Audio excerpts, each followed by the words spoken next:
नमस्कार. माझं नाव युवराज किशोर खपके आहे. आमचा घरचा फॅमिली बिझनेस आहे हॉटेलचा आणि फर्निचरचा. तर आता मला माझा वैयक्तिक इलेक्ट्रॉनिक्स आणि इलेक्ट्रिकलचा बिझनेस चालू करायचा आहे. सो मला त्याचसाठी आधी मला वाटायचं बिझनेस म्हणजे फक्त आपण इकडून माल घेतला डिस्ट्रिब्युटरकडून आणि तो कस्टमरला विकायचा, तेवढंच माहीत होतं. पण मला त्याचं थोडं असं कॉन्फिडन्स कमी वाटत होता बिझनेस करण्यासाठी. सो त्यासाठी माझ्या काकांनी मला एका सेवा एज्युकेशनमध्ये पाठवलं, म्हणजे अश्विनी मॅमच्या अंडरमध्ये. सो मी जेव्हा सेवा एज्युकेशनमध्ये आलो, तेव्हा मला हे जाणवलं की बिझनेस म्हणजे फक्त मटेरियल आणणं आणि विकणं नसतं.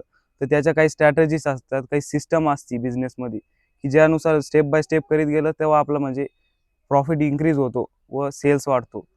सो मला इथं आल्यामुळे हे कळलं आहे की आपल्याला VI ट्रायंगल सुद्धा असतो एक, तो लावावा लागतो आपल्या बिझनेसला आणि स्ट्रॅटेजीज पण असतात. आणि माझे गोल्स म्हणजे सुरुवातीला क्लिअर नव्हते फार जास्त. पण इथं आल्याने माझे गोल क्लिअर झाले आणि येत्या म्हणजे 1 वर्षात मी ते माझे गोल अचीव्ह करणार आहे.